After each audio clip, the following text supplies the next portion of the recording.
Alors, est-ce que Québec est en train de, tranquillement pas vite, s'en aller vers l'islamophobie ou a-t-on raison d'avoir peur, compte tenu de la décision du maire de Shawinigan et de son conseil de ville de refuser l'implantation à la dernière minute d'une mosquée sur le territoire de la ville, à Shawinigan? Et sur Facebook, Nick nous écrit « C'est normal que les citoyens craignent les mosquées. Certains d'entre elles véhiculent des messages qui vont à l'encontre de nos valeurs. » Et Catherine, « Je n'ai pas de malaise envers la communauté musulmane. Je sais faire la part des choses et ils ne sont pas tous extrémistes et controversés. » Alors justement, on va parler avec nous au cours des prochaines minutes pour nous accompagner dans cette discussion-là. M. Abdou Zirat, qui est rédacteur en chef chez M-Télé. Bonjour. Bonjour, M. Lévesque. Alors, vous avez entendu jusqu'à maintenant certaines personnes s'exprimer. Qu'est-ce que ça vous inspire? Ça m'inspire la réalité des choses. Il faut faire face à cette réalité-là. Il faut que chacun prenne ses responsabilités.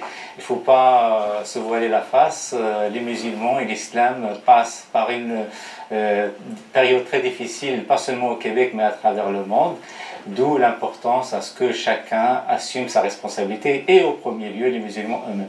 Est-ce que les gens de Shawinigan ont raison d'avoir peur ils disent actuellement, il n'y a pas de problème, c'est des gens qu'on connaît, mais que le subrepticement des musulmans extrémistes gagnent ce territoire-là et puissent commettre des actes terroristes, finalement? À la fois, je les comprends, mais d'un autre côté, je ne comprends pas qu'une petite population pas si grande puisse développer cette phobie-là envers les musulmans, alors qu'il y a 10 à 30 familles musulmanes, d'après ce que j'ai entendu.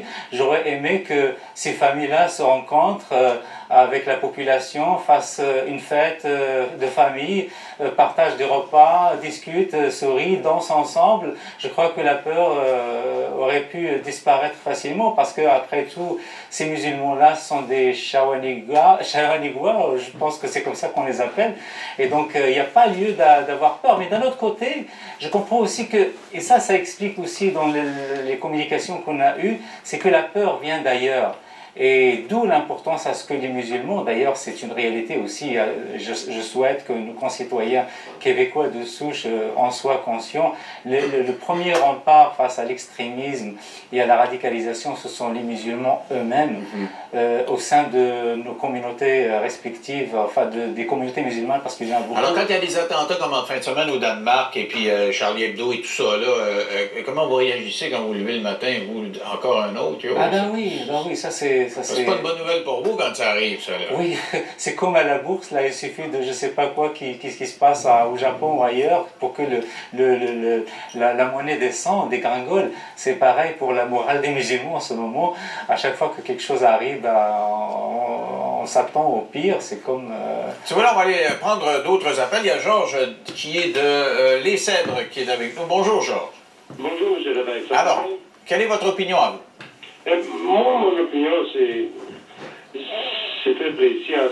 La mosquée à Shawinigan, dont est le sujet aujourd'hui, je pense pas qu'il y ait un problème à avoir une mosquée. Tout comme qu'il n'y a pas un problème à avoir une église catholique ou protestante ou orthodoxe ou témoin de Jéhovah. Le problème n'existe pas là. Parce que ici, on est libre au pays, on est libre au Québec, on est libre au Canada et dans plusieurs autres pays. Le problème, c'est la mentalité qu'ils amènent avec eux, les immigrants.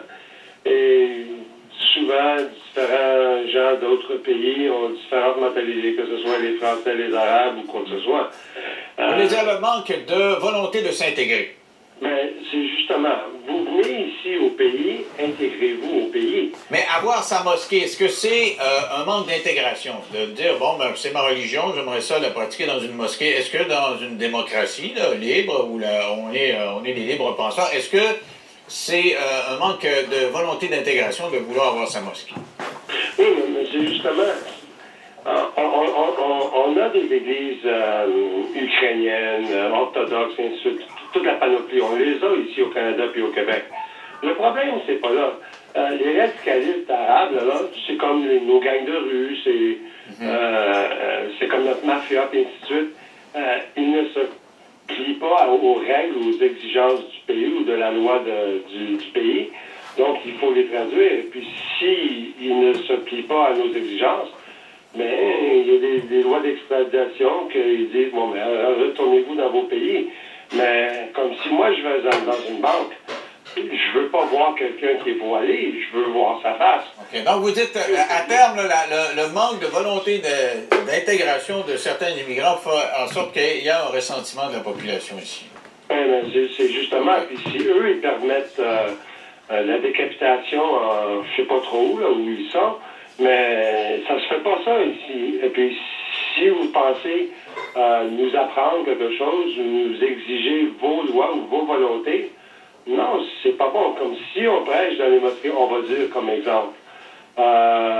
Si la femme ne se plie pas aux exigences de son mari, eh bien, lui a le droit de faire ce qu'il veut. Non, je regrette, il n'a pas le droit. OK. Alors, Georges, le temps presse, j'ai compris l'essentiel. Religion, peut-être. OK, Georges, j'ai compris l'essentiel de votre point de vue. Je vais juste parler de ça un petit peu avec M. Girard. Qu'est-ce que vous pensez de ça? Parce que ça revient souvent, ça. On dit, on vous accueille au Québec. Et vous voyez, dans son cas, là, le monsieur il dit, il n'y a pas de problème, ils peuvent avoir la mosquée. Le problème, c'est tout le reste. C'est qu'on sent qu'il y a un manque de volonté d'intégration. Et à terme, c'est ça qui vous coûte peut-être des sentiments négatifs là, de certains à votre endroit. Là. Tout à fait. Ben, je ne pense pas qu'il y ait un manque de volonté de s'intégrer. Au contraire, la grosse majorité des nouveaux arrivants, qu'ils soient musulmans ou autres, s'intègrent. Ils viennent ici justement pour s'épanouir, pour jouir de liberté d'expression et de s'épanouir personnellement. Mais le monsieur dit, par exemple, décider de porter un foulard alors qu'on travaille dans une banque, on devrait, étant donné qu'on a choisi de venir ici, dire, bon, on abandonne ça, même si on veut garder nos valeurs personnelles, tu sais, dire, je vais m'intégrer, parce que généralement, ça se fait pas comme ça au Québec. Exact. Ben, à ce moment-là, c'est la suprématie du droit qui prime. Hein. Donc, si la loi ne le permet pas, ou si le règlement interne de la banque ne le permet pas, évidemment que l'employé ou la personne doit s'y... Okay. Non, ça, c'est la vision légale, mais le monsieur dit, au niveau de l'attitude, si tu peux dire légalement, j'ai le droit de porter mon voile, mais tu peux dire, OK, là, je m'intègre, je vais vous montrer une preuve de ma bonne volonté. Je comprends ce questionnement-là, mais vous savez, quand on accepte les gens, on les invite à venir ici au bout des années d'une procédure très difficile. Jamais on leur dit qu'à votre arrivée à l'aéroport de Montréal-Trudeau, vous allez devoir ôter votre foulard ou changer ou raser votre barbe ou faites quelque chose. Ça, c'est une question Si les gens sont préparés par exemple, à admettre et acceptent dès le départ, avant même leur atterrissage ici, qu'ils vont subir ou accepter des changements vis-à-vis de leur attitude ou de leur religion, ça, oui, il n'y a pas de problème. Mais là, c'est-à-dire les gens arrivent ici en sachant qu'ils vont garder leur liberté. Ils viendraient quand même, si on disait, en partant, là, si on adoptait des lois, ben, je ne penserais pas qu'on va le faire à court terme, mais si on adoptait des lois qui interdiraient qu'on porte le foulard, ils viendraient quand même? Ben, c'est un choix personnel, à ce moment-là, ils vont l'assumer. OK, on va faire une petite pause. On poursuit cette conversation-là en ce qui concerne la mosquée de Shawinigan. Bien sûr, à chaque fois, ça s'élargit. Et on se demande si le Québec n'est pas un peu islamophobe dans 3 minutes.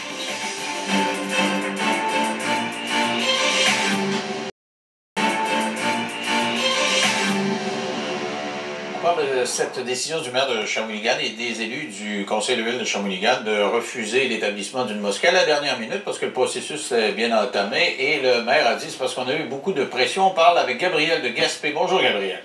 Oui, bonjour. Moi, pour ce qui est de mon point de vue, je pense pas que ce soit oui ou non. Je pense qu'il y a une question de nuance. Parce que oui, une mosquée, la plupart des croyants, des pratiquants qui vont la visiter, vont être des gens qui vont être tout à fait bien intégrés. Le problème, c'est quand ces mosquées-là, ou je veux dire aussi même synagogues, là, pour certains invités qui vont venir prêcher des messages un petit peu plus radicaux. J'ai un exemple, je pense que c'est à Brossard, il y avait un imam là, extrêmement radicaux, je crois, l'imam Wahaj. En fin de semaine, il y avait un reportage, on disait qu'effectivement, il y avait des rabbins et des imams radicaux là, qui venaient, ce mois-ci, il y en avait une série là, qui oui, c'est ça. Puis, tu sais, c'est le musulman qui est bien intégré, qui pose pas de problème, qui fait sa vie comme un chrétien, comme un juif, peu importe. Lui qui va entendre des messages plus radicaux, c'est qu'il y a le danger. Puis quand on pense que certains de ces groupes-là, des fois, sont même payés avec, comme je pense au 1,5 million là, qui a été donné par le gouvernement canadien pour l'Islamic Relief of Canada, si je ne me trompe pas, qui invite un imam avec des vues là, qui sont vraiment... Mais vous pensez que le musulman moyen serait perméable à ces discours-là? Mais je pense qu'on l'est tous, qu'on soit chrétien, qu'on soit juif. Je pense qu'à un certain moment dans notre vie, quand il peut nous arriver des choses plus difficiles, on peut être vulnérable, je pense à... Alors on fait quoi avec ces radicaux-là? On les empêche de venir au Canada? Ah, à tout prix, je pense que... Alors, j'aimerais demander à M. Ziad s'il pense que quand il y a un imam là, qui est très radical, qui arrive avec des propos djihadistes, là, est-ce qu'il y a une audience? Est-ce qu'il y a des gens qui, compte tenu de ce dont on a parlé tantôt, du sentiment, peut-être pas anti-musulman, mais depuis septembre 2001, c'est-à-dire que vous êtes souvent dans le collimateur, est-ce qu'il y en a pas qui, justement, vont finir par céder et dire « Oh, de la merde, j'embarque là-dedans » ? Ben, c'est l'exclusion qui peut rendre les gens vulnérables et influençables vis-à-vis de ce genre de discours. C'est pour ça que moi je regrette ce qui est arrivé à Shawinigan, parce que au lieu d'intégrer ces familles et de leur sentir qu'elles sont bien chez elles, on est en train de les mettre sur la marge et c'est pas bon du tout. Et vous pensez que ça pourrait les radicaliser? Non, mais ça peut développer chez eux un sentiment de repli sur soi qui serait négatif et peut-être avec le temps ça pourrait se développer au pire. Moi je préfère que les musulmans se sentent bien chez eux ici au Québec, mais par contre qu'ils assument aussi leurs responsabilités. Mais moi, mon expérience, quand je me promène en ville, le monde vient me voir, me serre la main, hey, salut, comment ça va? La plupart des musulmans que je rencontre, c'est peut-être que c'est pas des grands pratiquants, parce que les musulmans, c'est comme les chrétiens, il y a du monde qui va pas à la messe, pas une seconde. Alors, la plupart disent, hey, nous autres, là, on n'en veut pas de radicaux, puis on n'en veut pas de ça, puis on est parti, on a quitté nos pays parce qu'on voulait pas de ce genre de débat-là, puis on est poigné avec ça chez vous, ça nous écarte. Ben, c'est la vérité, monsieur l'évêque, c'est effectivement ça. Et je vous rappelle que l'année dernière, personnellement et avec 2 autres amis, on était prêts à manifester devant le Palais des Congrès à la venue des prédicateurs venus de France. Ouais. Mais sauf qu'il y a quelqu'un, entre autres Michel, qui écrit on dénonce pas assez justement de la part des non-intégristes, on dénonce pas assez les attentats ou la présence de radicaux, des choses du genre. Ben si, il y a un gros débat au sein des communautés musulmanes à comment faire face à ce genre, à ce flux ou à ces phénomènes-là qui sont nouveaux, comment réagir vis-à-vis des médias. Ça vous dit qu'on n'a pas encore de stratégie. Monsieur Ziad, il faut absolument faire une pause parce qu'on a de la pub, on se retrouve dans 3 minutes. À tout de suite.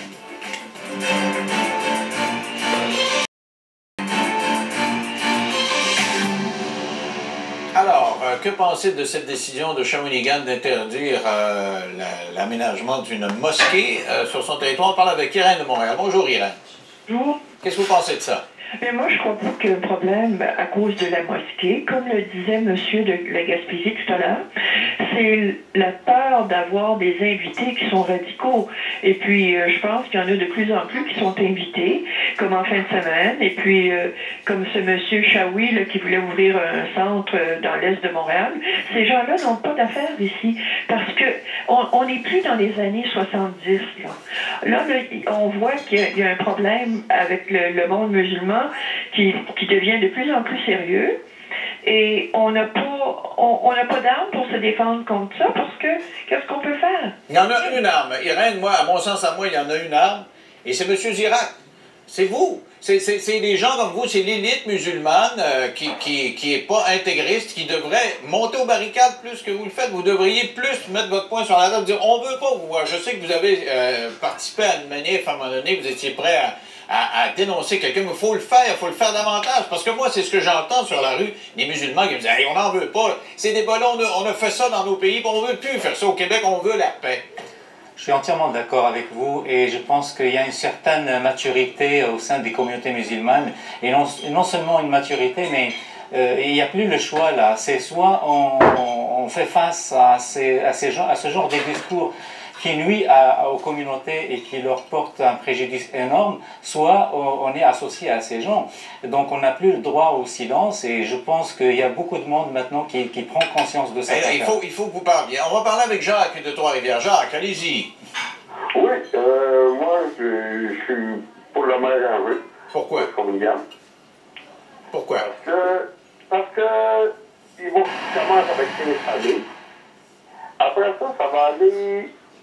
Ils vont arriver par ici, ils vont arriver à Shawinigan, et on va ramasser avec 60, 110, 150 familles. Ils vont s'ouvrir une école. Puis, ils ont trouvé une école à Montréal. Là. Il y a un journaliste qui avait rentré, puis il avait trouvé des documents là, qui enseignaient aux élèves là, qui n'étaient pas trop catholiques. Non, non, c'est pas catholique, c'est musulman. Mais dites-moi, est-ce que monsieur Girard, il a raison d'avoir peur? Parce que c'est vrai que tu dis, on va entrouvrir la porte, on peut dire, OK, là, il va y avoir plein de monde, puis on va embarquer les intégristes, puis ça commence de même. Ben, c'est des... Oui. C'est votre peur, Jacques, vous avez peur. Vous avez peur que ça prenne des proportions. Ben, pas une couple d'années, mais d'une couple d'années, oui. Tu sais, en 2002, quand même M. René Angélil a parlé, on n'est pas tous terroristes, c'est ci, c'est ça. Mais depuis 2002, on entend beaucoup parler. OK, donc ça vous fait peur. Mais à Trois-Rivières, là, Jacques, vous êtes à Trois-Rivières, vous devez avoir des témoins de Jéhovah chez vous? Oui. Ça fait une éternité qu'ils sont là? Oui, ils sont tranquilles. Et puis, ils vous font pas peur? Non. OK. Donc, mais vous êtes prêt à leur donner le droit d'avoir une église et de pratiquer, puis même de cogner à votre porte, puis de leur dire, bon, je veux pas voir. Oui. Okay. Ça, c'est rendu là que même le maire Labaume, il veut rien savoir de ça. À Montréal, il commence à se faire barrer. OK. Donc, ce dont vous avez peur, si j'essaie de comprendre comme il faut, là, vous avez peur que ça prenne des proportions et que des gens qui font des actes terroristes, comme on le voit, on l'a vu encore en fin de semaine au Danemark, se retrouvent chez nous dans des endroits en province spécifiques puis fassent ce qui s'est passé à Saint-Jean-sur-Richelieu, c'est ça? Oui. OK. Merci beaucoup, Jacques. Qu'est-ce que vous répondez en quelques secondes, M. Zia? Je comprends toutes ces inquiétudes, quoi qu'elles sont basées sur des suppositions, mais c'est vrai que j'ai entendu... Mais c'est parce qu'elle pète tellement partout, à tous les jours, à travers le monde, c'est ça qui est peur. Je comprends tout à fait, parce que les images sont terribles, qui nous arrivent d'un peu partout, et c'est de ces violences-là, de ces barbaries commises au nom de l'islam, ça fait peur. Même à nous, les musulmans, ça fait peur. On ne reconnaît pas ce genre de pratiques-là qui sont complètement étrangères à la religion. Donc, c'est sûr et certain que là encore, je mets l'accent sur la responsabilité des communautés musulmanes et des leaders musulmans pour qu'ils montent aux barricades et chassent ces radicaux-là qui nous viennent avec des discours complètement décalés, complètement inappropriés, qui nuisent à nous et qui nuisent à la société en général. M. Zirad, c'est tout le temps qu'on a, et je pense que c'est ça le message. On est rendu là. Il faut que les leaders musulmans s'embarquent, puis le monde a peur, puis avec raison, avec tout ce qui nous entoure. Alors, si vous voulez défaire la peur, il faut s'impliquer. Merci beaucoup d'avoir participé à l'émission. On va faire une petite pause, et puis on va se retrouver dans 3 minutes. Tout de suite.